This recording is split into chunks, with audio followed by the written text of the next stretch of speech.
No, we won't be focusing on finances. You can sit back and relax and put your calculators away. This video is all about the football. El fútbol. Football! When a team is going through a tough time, it starts a tug of war amongst supporters. There are those who pull for the manager, saying he set the board for the players, and the players aren't executing. Then there are those who pull in the other direction, focusing on the deficiencies in the manager's tactics, placing the onus on him to pull those performances out of his players. We're about 6 months on from Barcelona winning their most recent LaLiga title. While staring down the threat of financial collapse, they put their money where their mouth was, or where the squad was. They sold off everything they could to bankroll a squad that was worthy of winning things, and did just that. Sporting success was imperative to their financial success, and while the Champions League campaign was disappointing, that's becoming a habit, isn't it? The domestic success felt like it was a good base for Xavi to build off of. Well, they made it to the round of 16 for the first time in 3 years this season, despite losing 2 of their final 3 matches in the group stage, but that shaky form has bled into their domestic run as well, starting with Real Madrid's comeback win against Barca in their own home. Well, their temporary home, I should say. Since then, Barcelona has managed to get just 2 consecutive wins on a single occasion, and every single match has felt like a fight for their life. Suddenly, Xavi's place, even amongst Barcelona supporters, isn't seen as untouchable as it was last season. But how much of this is on Xavi? Are injuries a worthy excuse, or are they just that, an excuse? And more importantly, is this run just much ado about nothing in the grand scheme of things? Hey, I'm Adrian, and before we get into this breakdown of Barcelona, the holidays are coming.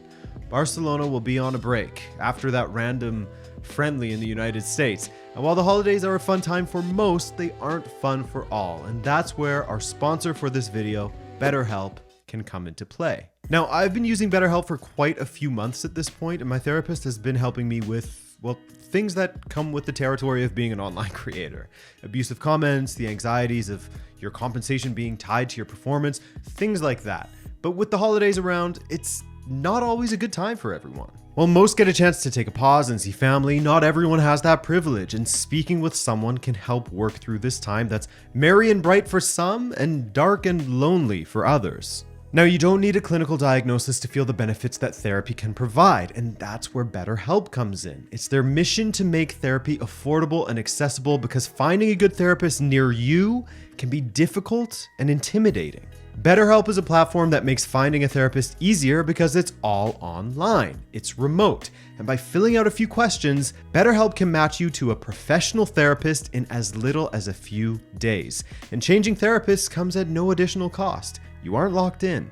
It's easy to sign up and get matched with a therapist. There's a link in my description for you. It's betterhelp.com/Rabona TV. Clicking that link helps the channel, yes, but also gets you 10% off of your first month of BetterHelp. So if you are struggling, consider online therapy with BetterHelp by going to betterhelp.com/Rabona TV, connect with a therapist, and see if it helps you.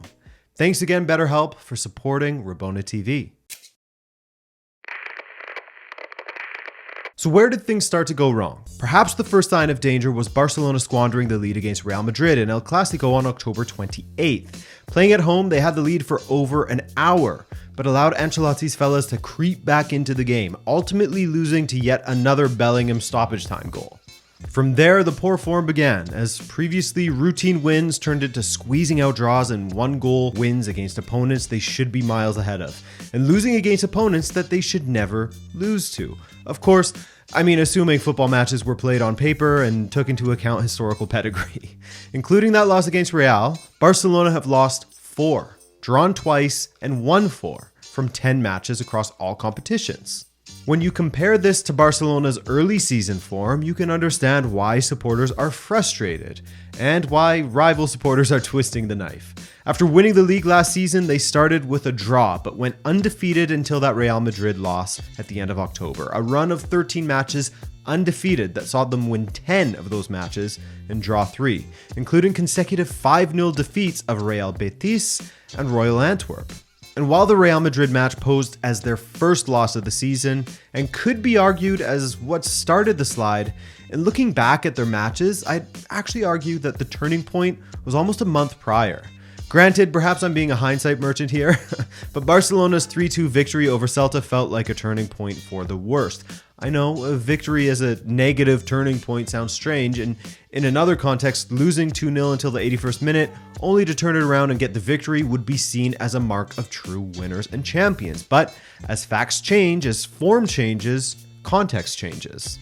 For me, it's plain to see, Barcelona's regression began there. They followed that up with a 2-2 draw with Mallorca, another side that is close to a relegation fight this season, having to twice come from behind for the point against Mallorca. Then they defeated the ever-regressing Sevilla 1-0 and ground out a 1-0 against Porto as well, only to once again concede 2 goals against Granada, this time in a 2-2 draw, having to come from 2-0 down for the point against the relegation-embattled side. They followed this up with a 1-0 win against Athletic Club thanks to Marc Gui's historic strike just 1 minute into his Barcelona debut, and then defeated Shakhtar 2-1. That was all prior to El Clasico, which we've gone over. And so, with the tail of the tape out of the way, let's get into the areas where Barcelona are failing at the moment. So one thing that I have spoken of in the past on this channel is just how drastically Robert Lewandowski's form has fallen off this season. He looks a shadow of the man that we remembered from Bayern and even early last season, having scored 8 goals in 15 La Liga appearances, while he scored 1 goal in 5 Champions League appearances. I know it's not as if he hasn't scored this season, but after having a good start to his Barcelona career in which he couldn't stop scoring, the latter half of last season was comparatively poor following the World Cup. Prior to Qatar, Lewandowski scored 13 La Liga goals in 14 appearances, an average of 0.92 goals per match, which following the World Cup, he scored 10 goals in 19 matches for an average of 0.52 goals per game. That said, he ended the season well with 6 goals in 8 appearances. Not bad at all. However, that post-World Cup form from last season has seemingly carried over to the current campaign, as Lewandowski started pretty well, scoring 5 goals in his first 6 appearances, and supplementing that with 3 assists. Not bad at all. But in the 9 matches that have followed, he scored just 3 goals, a drop from 0.83 goals per game to 0.33 goals per game. Maybe some of this is just Lewandowski being a victim of his free-scoring success from Bayern, and now that he's adjusted to the mean, we're being overly critical of what the reality is. This is a 35-year-old striker who still has 11 goal contributions for 15 La Liga appearances after all. But the fact still remains, Barcelona are struggling for goals right now. And with their current form, bar the Girona match, they have only ever lost by a single goal, and he's had a penchant of disappearing during matches where they needed his goals the most. He hasn't been that match-winning striker that he once was in his career, which again, is understandable given his age, but when we are talking about Barcelona's current situation, it has to be noted. Remember what I said about adjusting to the mean? I say that because he's getting less shots per 90. In fact, going all the way back to the 2008-2009 season with Lech Poznan, his shots on target per 90 are at an all-time low. When I see that happening, I look to his touches per 90 as well to see if there's a drop-off there, and sure enough, that's the lowest number we've seen with the data Opta has available, which only goes back as far as the 17-18 season. But the drop-off is drastic. Last season, he had 36.6 touches per 90, right on par with his career average. This season, that's dropped to 30.2.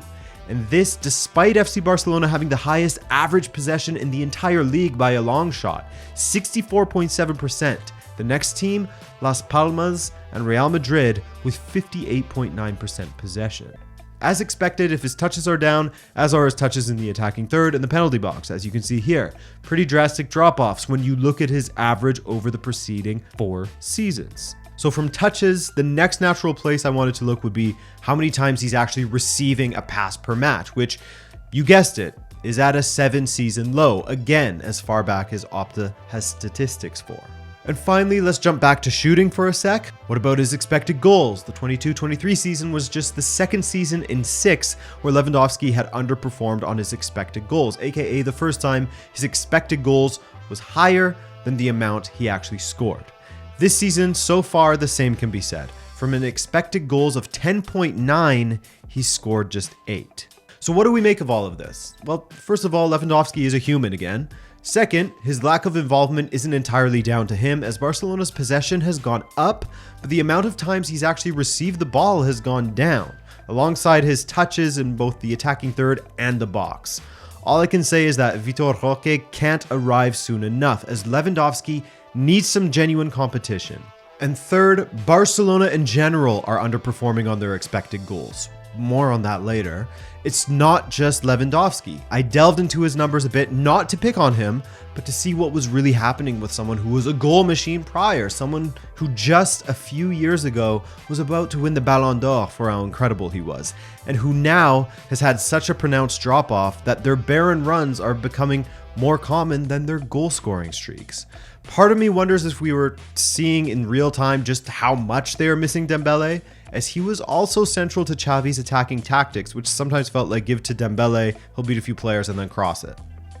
Barcelona in general weren't exactly a free-scoring side last season, but 70 goals from 38 matches was good enough for the second highest goal return in the league. Level with Atletico, but just behind Real Madrid. That's an average of 1.84 goals per game. Thus, this season, with a much smaller sample size, not quite 50%, they're currently averaging 1.82 goals per match. Basically the exact same as last season. And so, therefore, you must look elsewhere for the issues when it comes to their results. Barcelona's backline has been a headache, hasn't it? If you look at their most recent match, that against Valencia, the goal that they conceded was kind of a comedy of errors. Not errors to a ridiculous degree, but just a lack of doing the basics properly. Poor attempt at a clearance, and then every Barcelona defender seemingly reluctant to close down Guillamon, leaving him in an ideal area on the edge of the box on his favored foot to curl it past Iñaki Peña. Errors at the back have kind of become par for the course in the last few matches. Completely preventable goals that Barcelona end up conceding, and when you pair that with their anemic attack, they're dropping points. Against Girona, how did they concede? Playing at home, by the way. The first goal, lightning quick transition, taking advantage of the fact that Cancelo is pushed too far up the pitch. Christensen lunges for the ball and misses it, meaning Araujo has to close down the ball, and with Koundé getting outpaced by Dovbyk, goal for Girona. Girona's second goal. Hey, Araujo, where are you going, man? Are you running to mark the penalty spot? Anyway, he was running to mark the 6-yard box, I think, meaning Christensen had to run across. De Jong was chasing the runner, and Koundé was, I don't know, playing bodyguard for Gutierrez to allow him to shoot or something. Girona's third goal, the most Route 1 goal you'll ever see, hoofed forward by the keeper. Stuani wins his duel with Araujo, which honestly didn't take much as he didn't even have to jump. Fernandez wins the 50-50 against Koundé. Goal. Koundé, man, it's not looking good, bruv. First he was ball watching and slow to get back, and then he's weak in the tackle. Araujo as well. What's going on with these two? Anyway, the fourth, this one came right after Lewandowski missed an absolutely free header from the edge of the 6-yard box, by the way.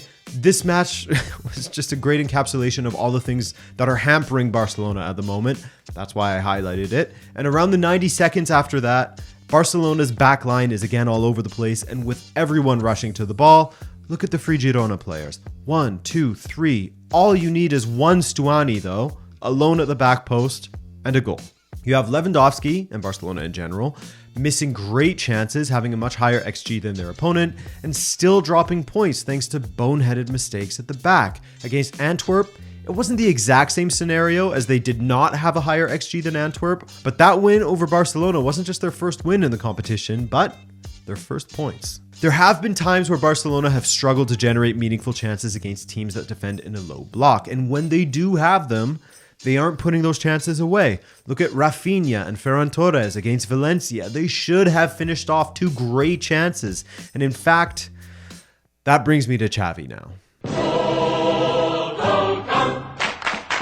I know that taking a measured look at things in this modern age of football isn't exactly appreciated. Oh man, even worse, showing patience with a manager when they have a bit of a wobble. Heaven forbid, right? We got to win everything now, before football ends. That's how people act sometimes. It's wild. I think I mentioned that when I was looking at Chelsea, I believe. Patience is completely gone. Arteta at Arsenal has become a special case in that even after having some poor finishes season upon season, they were patient with him, and it has paid off. Now Arsenal is one of the top teams in England once again with a genuine shot of winning titles season upon season. Will Xavi get that patience? We'll see. But let's look at XG once again. Barcelona lead the league by a long shot when it comes to expected goals, with 37.3 expected goals. Out of the top teams in the league, they are one of the few that is actually underperforming. In fact, if you were to take their goals scored and subtract their expected goals, they have the second worst ratio in the league behind Deportivo Alaves. Sandwiched between them and Celta Vigo, not the greatest company to keep. From 37.3 expected, they have scored just 29. What does that speak to? The fact that the game plan is at the minimum bearing fruit when it comes to generating meaningful opportunities to score for Barcelona, but the players aren't converting. If you're Xavi in this situation, what can you even do from the sidelines? As the famous saying goes, you can lead a horse to water, but you can't force it to convert its chances, right? I think that's how it went. But clearly, at least when it comes to the attack, Xavi is setting his team up for success in that department. But when it comes to finishing, I am incredibly reluctant to blame the coach for their team's failures. Ardent Xavi defenders, the Xavi Defense League, would point to the key injuries he has had to put up with. Pedri was out for a while alongside Frankie de Jong. Now those two are back, only for Barcelona to lose Xavi and Ter Stegen. Those are massive injuries to take on. However, I'm not sure how much I would focus on that. I know this is a bit of a, well, what about argument, which I don't love. But look at Real Madrid's injuries at the moment. Look at what Ancelotti is dealing with. Courtois out since the beginning of August alongside Militão. Vinicius has been in and out. He's only due back in the new year. Tchouaméni has been out since El Clasico and is only returning now. Camavinga will be back sometime in 2024. Alaba is now out for what looks like a long time. And yet they've managed to keep their levels up for the most part. Won every match in the Champions League and much closer to the top than Barcelona are at the moment. However, there should be an asterisk next to that, as I do think Barcelona's squad is worse than that of Real Madrid's as well, which is worth noting. And so when you look at all of this, I think there are a few things going on here. The expectation that Xavi would be the second coming of Pep, or the third in line of the great Barcelona managers, Cruyff, Guardiola, then Xavi. There's still time for that to happen, so long as Barcelona's board and supporters don't fall into the typical trap that modern football has laid out. Drop a manager at the first sign of difficulty. But I do think that all of those things that Dani Alves said about, Xavi being the third in line after Cruyff, Guardiola, then Xavi, I think that has sort of been hung over his head a little bit. And anything other than dominance will be seen as maybe not a failure, but used against him. Granted, this has to be said. I would tend to agree that Xavi has seemingly gone to the Antonio Conte school of European football failure, as his European record is pretty bad, dropping to the Europa League twice in a row, losing 2 of their final 3 matches in a group that Barcelona should be dominating. But overall, it's not as if they're having a run as poor as, Man United or Chelsea domestically. This current run of form, to me at least, isn't exactly worthy of a crisis title. If that's a crisis at 4 wins and 4 losses in 10 matches, then the bar is pretty low. Sure, if you wanted to rope in Barca's financial situation, which sees them flying to Dallas, Texas to play a friendly that kicks off 24 hours after their LaLiga match against Almeria in Spain, that's pretty disheartening. A mid-season friendly, there's enough football as is. You're tempting the football injury gods with this one. It's a massive risk just to bring in some money. So I can see if you are too close to it all. If you were just looking at the financial situation and coupling it with the recent form and the injuries to Xavi and Ter Stegen, then yeah, I can understand how some supporters, and rival fans I guess as well, for banter purposes, would look at this time frame as an absolute disaster. But overall, Xavi hasn't been as bad as some media would have you believe. Where he can take blame is the disorganization of defense, even though as highlighted, the players have been a bit boneheaded with how they have played in defense. Where he cannot take blame is the lack of goals, as that comes down to the players. And even then, their goals per game are on par with last season, which makes you turn right back around to the defense again, losing the matches. Some competition for Lewandowski will make a huge difference. Ter Stegen's absence has led to disorganization at the back, so his return will make a massive difference as well. And should Xavi survive until that time, which he should, in my opinion, all will be forgotten. It's just unfortunate for him that in this moment, his defenders are making mistakes that they never would have last season, and his formerly world-class striker is going through a crisis of confidence and form. You can't always have everything going right at the same time, but when these two aspects are failing at the same time, you run into this situation. Thanks for watching, guys, and if you liked this video, then please drop a like to tell the algorithm that this video was worthy of your time and maybe someone else's. But beyond that, enjoy yourself and happy holidays to all of those that will be celebrating. Ciao.